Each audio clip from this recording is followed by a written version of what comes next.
بسم اللہ الرحمن الرحیم۔ السلام علیکم ورحمۃ اللہ وبرکاتہ۔ محترم سامعین، 2 روز قبل حضرت جی مولانا محمد صاحب دارالعلوم ندوۃ العلماء تشریف لے گئے اور طلباء نے بہت ہی اچھے انداز میں ان کا استقبال کیا۔ وہاں پر حضرت جی کا بیان بھی ہوا۔ اصل میں بات کرنی ہے حضرت مولانا سلمان صاحب ندوی دامت برکاتہم کی۔ حضرت کا ایک بیان آیا ہے اور حضرت نے بہت ہی 2 ٹوک انداز میں، اور جیسا کہ حضرت کا جو لب و لہجہ ہے کہ بالکل جذبات کے ساتھ اور بہت ہی شدت کے ساتھ اور بہت ہی والہانہ انداز میں اور بے باکانہ انداز کے حضرت نے کچھ باتیں کہی ہیں۔ آئیے ان باتوں کو سنتے ہیں اور سننے کے بعد اس پر تبصرہ کرتے ہیں۔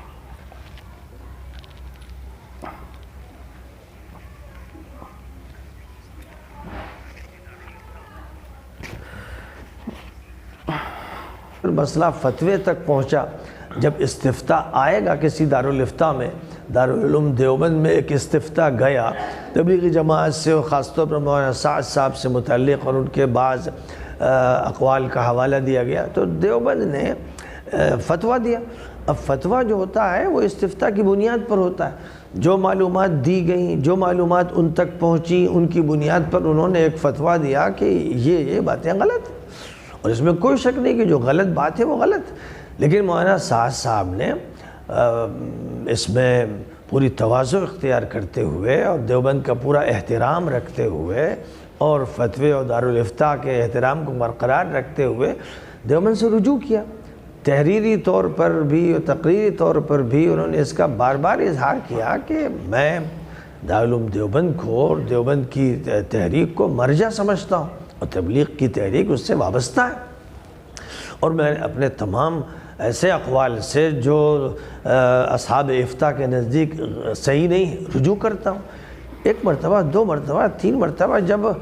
جب ایک بڑی جماعت کا ذمہ دار رجوع کر رہا ہے اور کسی ایک ملک کے ایک دارالفتاء سے جس کی ایک حیثیت اور ایک تاریخ ہے، تو ہونا یہ چاہیے تھا کہ اس رجوع کو قبول کیا جاتا۔ لیکن کیا اسباب ہیں اور کیوں ایسا ہوتا رہا کہ ان کے رجوع کو قبول نہیں کیا گیا، اور جس کے نتیجے میں شدت بڑھتی گئی، 2 حلقے اور زیادہ کے لیے نہیں۔ ساتھ ہی ساتھ دیوبند کو بھی اور دیوبند سے تعلق رکھنے والوں کو یہ بات سمجھنا چاہیے کہ دیوبند دنیا کے لیے نہیں ہے، پوری دنیا کے لیے نہیں ہے۔ بر صغیر میں اس کا ایک مقام ہے، لیکن اس کا وہ مقام کیرالہ میں نہیں، اس کا وہ مقام تامل ناڈو میں نہیں رہا، اس کا وہ مقام بہت سے صوبوں میں نہیں رہا، اور اس کا وہ مقام نہ مراکش میں ہے، نہ الجزائر میں ہے، نہ لیبیا میں ہے، نہ تیونس میں ہے، نہ مصر میں ہے، نہ کہیں۔ تو دیوبند کی بات اس طرح پیش کرنا جیسے پوری امت کی ترجمانی ہو رہی ہے، یہ بھی ایک دھوکہ ہے، بہت بڑا دھوکہ ہے۔ مراکش کا دارالفتاء کیا کہہ رہا ہے، انڈونیشیا کا دارالفتاء کیا کہہ رہا ہے؟ امت بہت بڑی ہے اور امت میں بہت سی تحریکات اور جماعتیں، جب تک پوری امت کا کسی بات پر اتفاق نہ ہو اس وقت تک کسی ایک دارالعلوم کے فتوے کی کوئی حیثیت نہیں۔ وہ ان کا اپنے حلقے کا فتویٰ ہے، بس اس حلقے کے لوگ اس کو قبول کرتے ہیں، قبول کریں۔ میرے نزدیک دیوبند کا فتویٰ ہو یا ندوے کا فتویٰ ہو یا مظاہر کا فتویٰ ہو یا کسی اور ادارے کا فتویٰ ہو، یہ ایک حلقے کا فتویٰ ہے، امت کا فتویٰ نہیں،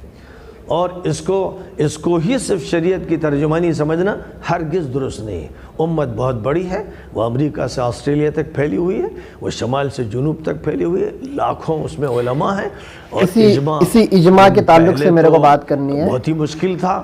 بڑی مسافتیں تھیں، کسی کو معلوم نہیں کہ یہاں کیا ہو رہا ہے وہاں کیا ہو رہا ہے۔ آج کل نیٹ پر اجماع کے اوپر میرے کو بات کرنی ہے، لیکن اس طرح کے مسائل پر اجماع نہ تھا، نہ ہے، اور نہ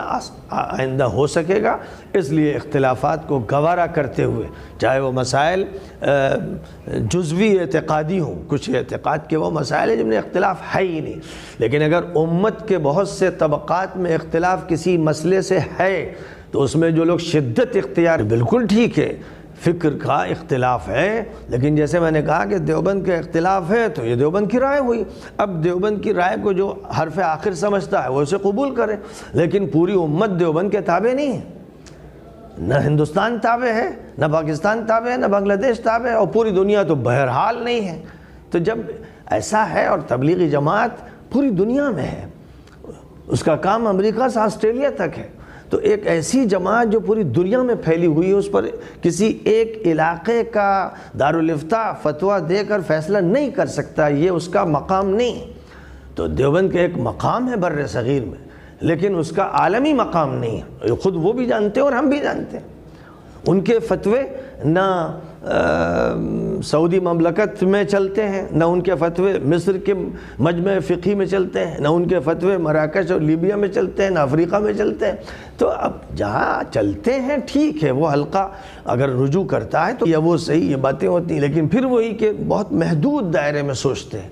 کام کا جو دائرہ ہے وہ بہت وسیع ہے۔ اگر فرض کیجئے کہ بھائی مولانا صاحب کے ساتھ جو لوگ ہیں انہوں نے ان کو امیر مانا ہے، وہ اپنی عمارت کی بات کرتے ہیں، اور جو ان کے ساتھ اب ان کا جو فریق اس وقت ہے وہ ان کو امیر مانتا ہے، تو اس میں کیا حرج ہے؟ ان کے تو وہ امیر ہے ہی جو مان رہے ہیں ان کو، اور جب وہ امیر ہیں ان کے اور انہوں نے اپنی شورا بنا لی تو ان کی اپنی جماعت ہے۔ اب جو اس جماعت سے الگ ہوئے، یعنی انہوں نے اختلاف کیا، فکری، انتظامی، نظریاتی، کسی طرح کا بھی اختلاف کیا، وہ اپنے انداز سے کام کر رہے ہیں اور کر رہے ہیں، ان کا بھی احترام ہے، ان کا بھی اکرام ہے، ان کا ایک نقطۂ نظر ہے، اس طرح وہ سوچ رہے ہیں، اور ایک انتظام ہے جو ان کے ذہن میں ہے۔ اس لیے بجائے اس کے کہ دونوں کو موضوع بنایا جائے غیبتوں کا، چغلیوں کا، تنقیدوں کا، بہتر یہ ہے کہ اچھا تذکرہ ہو اور دونوں کے جو دونوں کی خوبیاں ہیں وہ ذکر کی جائیں، اور کام کو متاثر نہ ہونے دیا جائے، عوام میں کوئی غلط تاثر نہ جانے پائے، کوئی منفی بات نہ کی جائے، اس کی فکر کرنے کی ضرورت ہے۔ اور کم از کم ندوۃ العلماء کے اسٹیج سے میں یہی کہنا چاہتا ہوں کہ ایک کام جو عالمی ہے اور جس کے زبردست اثرات ہیں اور جس کو باقی رہنا چاہیے، اس کام میں وسعت پیدا ہونی چاہیے، اس میں تجدید ہونی چاہیے، اس میں اصلاح ہونی چاہیے، اور امت کے تمام طبقات و جماعتوں سے رابطے بڑھانے چاہیے۔ یہ کام کرنا چاہیے، سب کو کرنا چاہیے۔ اگر وہ دو حصوں میں بٹ گئے ہیں تو کوئی حرج نہیں، لان تان نہیں کرنا چاہیے، بلکہ ان دو حصوں کو، اس لیے کہ ان کے بنیادی عقائد ایک ہیں، بنیادی نظریات اسلامی ہیں۔ کسی سے اگر کوئی غلطی بھی ہوتی ہے تو اس غلطی سے وہ رجوع کر لیتا ہے، لیکن اگر فرض کیجئے کہ وہ کوئی غلطی کرتا ہے اور وہ یہ سمجھتا ہے کہ میں صحیح کر رہا ہوں اور اس کی دلیل اس کے نزدیک ہے، تب بھی آپ اس کے خلاف محاذ نہیں بنا سکتے۔ اس لیے کہ جن لوگوں نے بھی کسی اعتقادی مسئلے کے بارے میں سمجھا کہ یہ صحیح ہے، صفات باری تعالیٰ کے بارے میں یہ رویہ صحیح ہے جو امام ابو الحسن اشعری کا ہے، دوسری طرف وہ لوگ ہیں جو کہتے ہیں وہ بالکل غلط رویہ ہے، صفات باری تعالیٰ کے بارے میں وہ رویہ صحیح ہے جو تفویض کا ہے اور سلف کا ہے یا اہل حدیث کا ہے۔ سخت اختلاف ہے باری تعالیٰ کی صفات کے بارے میں، پھر بھی یہ بھی مسلمان ہے وہ بھی مسلمان، اور جو شدت اختیار کر کے اشعریوں کو گمراہ کہتے ہیں وہ خود گمراہ ہے، باپ رے باپ، پھر وہ خود امت کو توڑنے کے مجرم ہیں۔ وہ مولانا سلمان صاحب دعوت برکاتہ ہم نے جو باتیں بیان کی ہیں، میں ان کی ساری باتوں سے اتفاق نہیں کرتا، لیکن جہاں پر انہوں نے اجماع کی جو بات کی ہے اس پر میں اتفاق کرتا ہوں۔ اجماع کسے کہتے ہیں؟ میں آپ کو ایک اجماع کی ایک تعریف بتا دوں۔ ہمارے دارالعلوم دیوبند کے ایک فرزند مفتی شبیر صاحب عثمانی قاسمی رحمۃ اللہ علیہ، ایضاح التحاوی نام سے انہوں نے تحاوی شریف کی شرح لکھی ہے، اس کے مقدمے میں صفحہ نمبر 65 اور 66 پر مفتی صاحب نے اجماع کے تعلق سے 5 قول نقل کیے ہیں، 5 قول۔ اس میں جو 5واں قول ہے، حضرت لکھتے ہیں کہ احناف، شوافع اور جمہور فقہاء، احناف، شوافع اور جمہور فقہاء کی رائے پر اجماع کا انعقاد ہوتا ہے، اور اس زمانے کے جو معتبر علماء ہیں ان کی رائے پر اجماع ہوگا۔ مطلب ہے کہ ہر زمانے کے معتبر علماء کی رائے پر کیا ہوگا؟ اجماع کا انعقاد ہوگا۔ مطلب یہ کہ 5واں جو قول جو نقل کی ہے مفتی شبیر صاحب نے، اس کا خلاصہ یہ ہے کہ احناف اور شوافع، مالکی اور حنبلی کو انہوں نے ذکر نہیں کیا، احناف، شوافع اور جمہور فقہاء اگر کسی امر کے اوپر ان کا اجماع منعقد ہو جائے تو وہ اجماع کہلائیں گا۔ اور اس کے علاوہ ہر زمانے کے معتبر علماء کا اجماع کہلاتا ہے، چاہے ان کی تعداد حد تواتر کو نہ پہنچی ہوں، چاہے وہ صحابی ہوں یا غیر صحابی ہوں، غیر صحابی مطلب آج ہمارے زمانے کے اندر بھی وہ علماء جو معتبر ہیں، وہ علماء مطلب سارے زمانے کے اور ساری دنیا کے علماء کی میں بات کر رہا ہوں، اور ساری دنیا کے علماء کی بات مفتی صاحب نے کی ہے کہ ساری دنیا کے علماء، معتبر علماء کسی ایک مدعے کے اوپر اگر متفق ہو جائے تو وہ اجماع قرار پائے گا، وہ اجماع قرار پائیں گا۔ دیکھیے آپ صفحہ نمبر 66 ایضاح الطحاوی جلد نمبر 1۔ تو مولانا سلمان صاحب ندوی کی اس بات سے میں بہت متفق ہوں کہ انہوں نے بہت صحیح بات کہی ہے، اور دوسری بات کی طرف جو انہوں نے اشارہ کیا ہے، جیسے کہ ابو الحسن اشعری رحمۃ اللہ علیہ نے جو عقائد ہم کو دیے ہیں، جیسا کہ ہم فقہ کے اندر امام اعظم ابو حنیفہ کے مقلد ہیں، اور عقائد کے اندر ہم ابو الحسن اشعری اور ابو منصور ماتریدی ان کے کیا ہے مقلد ہے، مقلد نہیں کہیں گے بلکہ کہ انہوں نے جو تحقیق جو پیش کی ہے، اشاعرہ نے اور ماتریدی نے جو تحقیقات جو پیش کی ہے صفات باری تعالیٰ کے تعلق سے، اس پر ہمارا کیا ہے اجماع ہے، ہم ان کو مانتے ہیں، لیکن اس پر بھی ان کے اندر بہت اختلاف ہے، ماتریدی میں اور اشاعرہ کے اندر بھی اختلاف ہے، اور یہ صفات باری میں اختلاف ہے کہ اللہ تبارک تعالیٰ کو کیسا مانیں، اور اللہ تبارک تعالیٰ کو ماننے میں کچھ نقص پیدا ہو رہا ہے تو وہاں پر آدمی کا عقیدہ خراب ہو جاتا ہے۔ جیسے کہ اگر آپ استواء العرش کی بات کریں تو ابو منصور ماتریدی اور جو سلفی جماعت ہے، جیسے تفویض کا جو تذکرہ کیا حضرت نے مولانا سلمان صاحب نے، بات لمبی ہو جائے گی، میں تفصیل میں جہاں جاتا، ان کا عقیدہ ہے کہ اللہ تعالیٰ صرف عرش پر ہے، اور ابو الحسن اشعری اور ماتریدی کا عقیدہ یہ ہے کہ اللہ تبارک و تعالیٰ صرف عرش پر نہیں ہے، فَأَيْنَمَا تُوَلُّوا فَثَمَّ وَجْهُ اللَّهِ، اس آیت کے تحت فرماتے کہ اللہ تعالیٰ ہر جگہ حاضر و ناظر ہے، نَحْنُ أَقْرَبُ إِلَيْهِ مِنْكُمْ وَلَكِنْ لَا تُبْصِرُونَ وَلَكِنْ لَا تَعْلَمُونَ، جو قرآن کی جو آیت ہے کہ ہم تمہاری شہرک سے بھی زیادہ کیا ہے تم سے قریب ہے، لیکن تم سمجھتے نہیں، تم جانتے نہیں۔ تو صفات باری تعالیٰ کے تعلق سے بہت اختلاف ہے، لیکن اگر کسی کی رائے سے اگر مخالف ہو جائے تو وہاں پر اس کے اوپر کفر کا فتویٰ نہیں لگا ہے۔ انشاءاللہ میں اس کے اوپر مستقل ایک ویڈیو ریکارڈ کروں گا۔ اصل میں مولانا سلمان صاحب ندوی کے تعلق سے اس ویڈیو کو میں نے ریکارڈ کیا ہے۔ اب یہ دیکھنا ہے کہ مولانا سلمان صاحب ندوی نے جو اتنی جو بڑی بات کہی دی ہے اور دیوبند کے تعلق سے اپنی مطلب بالکل کھلے دل سے اظہار خیال کیا ہے، اور وہاں پر ندوۃ العلماء کے سٹیج کا نام لیا ہے کہ میں ندوۃ العلماء کے سٹیج سے میں یہ کہنا چاہتا ہوں۔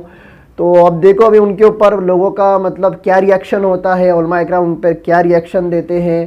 اور ابھی کیا ہوتا ہے وہ تو اللہ کو ہی پتہ ہے۔ لیکن ان کی کچھ باتوں سے میں سہمت ہوں کہ جیسا کہ انہوں نے کہا کہ ساری دنیا دیوبند کے تابع نہیں ہے، تو یہ بات انہوں نے درست فرمائی، میں بھی اس کا قائل ہوں۔ جیسا کہ اگر آپ دیکھو گے کہ دیوبند حنفی مکتبہ فکر کا نام ہے، اور برصغیر کے اندر حنفی حضرات کی مکمل گائیڈنس اگر کوئی کرتا ہے تو دارالعلوم دیوبند کرتا ہے، اور یہ اس کی خدمت ہے، دارالعلوم دیوبند کی خدمت ہے، اس کو بھلایا نہیں جا سکتا۔ لیکن اس کے علاوہ اگر جو دیگر مسالک کے جو لوگ ہیں ان کی اگر بات کی جائے، جیسے کہ شوافی ہے، مالکی ہے، ان کی اگر بات کی جائے تو آپ اگر مہاراشٹر بامبے کی بات لیجیے تو بامبے کا جو ساحل کا جو پٹا ہے،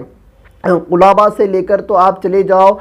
پال گھر ہوتے ہوئے، رائے گڑھ ہوتے ہوئے آپ گجرات تک چلے جاؤ، یہ جو علاقہ ہے جس کے اندر رائے گڑھ ہے، چپلون ہے، رتنا گری ہے، یہ پورے علاقے کے اندر سب مطلب شوافی حضرات ہے۔ پھر اگر آپ اسٹیٹ اگر چینج کر لو، نیچے اگر اتر جاؤ، جیسے کہ کیرلا ہے، تامل ناڈو ہے، اس کا جو ساحلی جو علاقہ ہے وہاں چلے جاؤ، اور اسی علاوہ ہوتے ہوئے نیچے سری لنکا اگر چلے جاؤ، انڈونیشیا، ملیشیا چلے جاؤ، تو وہاں پر آپ کو شوافی حضرات زیادہ ملیں گے۔ اور ظاہر سی بات ہے کہ دیوبند حنفی ہے تو حنفی لوگ ہی دیوبند سے رجوع کر رہے ہیں مسائل کے لیے، ہر چیز کے لیے، لیکن یہ جو لوگ ہیں، یہ جو طبقہ ہے جو شوافی کہلاتا ہے، یہ لوگ تو دارالعلوم دیوبند سے رجوع نہیں کر رہے اپنے مسائل کے لیے، اور ان کے سارے مسائل کے لیے یہ اپنے دارالافتاء سے رجوع کر رہے ہیں۔ تو پتہ چلا جیسے کہ مولانا سلمان صاحب ندوی نے کہا کہ ساری دنیا دیوبند کے تابع نہیں ہے، تو یہ بات کچھ درجے میں ان کی درست ہے، میں 100% میں ان سے متفق نہیں ہوں، پر کچھ درجے میں متفق ہوں۔ وہ اس طرح سے کہ اگر مسائل کی اگر بات کی جائے تو مسائل کے اندر تو جو شوافی حضرات ہیں تو ان کو تو اپنے شافعی مکتبہ فکر کے دارالافتاء سے رجوع کرنا ہے، لیکن اگر عقائد کی اگر بات لی جائے تو شوافی، حنابلہ، مالکیہ، یہ سب کا عقیدہ تو ایک ہی ہے، گرچہ مسائل میں اختلاف پر عقیدہ تو ایک ہی ہے، پر عقائد کے اندر تو یہ دیوبند سے رجوع ہوتے ہیں۔ گرچہ مسائل میں نہ ہو لیکن عقائد کے اندر یہ دیوبند سے رجوع ہوتے ہیں، ان کو ہونا ہے۔ اور اگر یہ ادر کنٹریز کی جو بات مولانا سلمان صاحب نے جو کہی ہیں تو وہ بات بھی انہوں نے بالکل صحیح کی ہیں کہ ادر کنٹری کے جو لوگ ہیں وہ اپنے اپنے دارالافتاء کو فالو کرتے ہیں، ان کی ایک کمیٹی ہے، ان کے علماء ہیں، ان کی میٹنگس ہوتی ہے، اور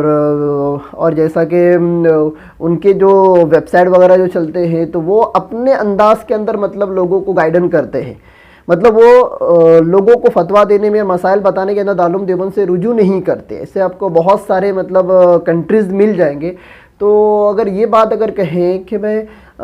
ساری دنیا دیوبند کو فالو نہیں کرتی تو یہ ایک حد تک درست بھی ہے اور ایک درجے میں نادرست بھی ہے، اور میں اس بات سے پوری طرح سے سہمت نہیں ہوں۔ میں اس میں تھوڑا اختلاف رکھتا ہوں، وہ اس طرح سے کہ اگر مسائل کی اگر بات لی جائے تو مسائل کے اندر ہر کسی کو اپنے اپنے مکتبہ فکر کے دارالافتاء سے رجوع کرنا ہے، لیکن اگر آپ عقائد کی، اگر بنیادی عقائد کی اگر بات کرتے ہوں تو دارالعلوم دیوبند اور دنیا کے سارے دنیا کے جو دارالافتاء ہے ان کا تو عقیدہ تو ایک ہی ہے جو دارالعلوم دیوبند کا عقیدہ ہے۔ میں عقائد میں تو کوئی اختلاف نہیں ہے، اختلاف ہے تو مسائل میں ہے۔